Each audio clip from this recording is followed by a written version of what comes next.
తెలంగాణ రాష్ట్రంలో బీసీల కోసం నిర్విరామంగా కృషి చేస్తున్నటువంటి తీర్మార్ మల్లన్న గారిని కాంగ్రెస్ పార్టీ సస్పెండ్ చేయడం చాలా బాధాకరమైన విషయం. ఎందుకంటే గతంలో మందకృష్ణ మాదిగ గారు కూడా వాళ్ళ వర్గం కోసం గత 35 సంవత్సరాలుగా పోరాడడం జరిగింది. దానికి ఫలితం ఇప్పుడు దక్కింది. అలాగే బీసీలు అత్యధిక శాతంలో ఉన్నటువంటి బీసీలు కూడా రాజ్యాధికారం కోసం కొట్లాడుతున్న తరుణంలో దాంట్లో ముఖ్య భూమిక పోషిస్తున్నటువంటి మన తీర్మార్ మల్లన్న గారు సభలు సమావేశాలు నిర్వహించి మన బీసీలను చైతన్యం చేస్తూ ఎంతో కృషి చేస్తున్నారు. అటువంటి గొప్ప నాయకుడిని కాంగ్రెస్ పార్టీ సస్పెండ్ చేయడం చాలా బాధాకరం. వాస్తవికంగా ఒక మంచి నాయకుడిని కాంగ్రెస్ పార్టీ దూరం చేసుకున్నట్లు అవుతుంది.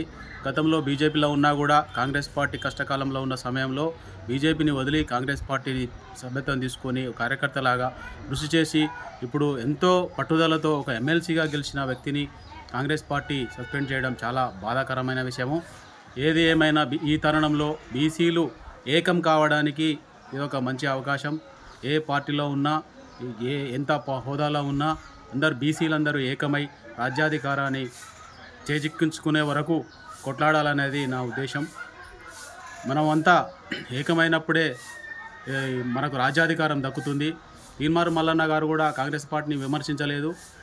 ఉన్నత వర్గాలను విమర్శించినాడే తప్పితే పార్టీ పరంగా మాత్రం ఎన్నడూ విమర్శించలేదు. ఇది కొంతమందికి మింగుడు పడక ఇలాంటి చర్యలు తీసుకోవడం జరిగింది. గతంలో 10 ఏళ్ళు ఒక వర్గం పాలించారు, ఇప్పుడు ఒక వర్గం పాలించారు. కానీ అత్యధిక శాతం ఉన్నటువంటి బీసీలకు మాత్రం రాజ్యాధికారం దక్కడం లేదు. రాజ్యాధికారం దక్కే వరకు మల్లన్నకు కానీ బీసీల తరఫున పోరాడుతున్నటువంటి నాయకులకు కానీ మన బీసీ వర్గం ఖచ్చితంగా అండగా ఉండి వెన్నుదండగా ఉండాలనేది నా ఉద్దేశం. మల్లన్నకు మా సపోర్టు ఎప్పుడు ఉంటుందనేది నా ఉద్దేశం. ఈరోజు కాంగ్రెస్ పార్టీలో అత్యధికమైన మెజార్టీతో గెలిచినటువంటి మన తీర్మార్ మల్లన్న గారిని పార్టీ ఆదేశాల మేరకు సస్పెండ్ చేయడం జరిగింది. తీర్మార్ మల్లన్న గారు కాంగ్రెస్ పార్టీకి గెలుపు కోసం చాలా కృషి చేయడం జరిగింది.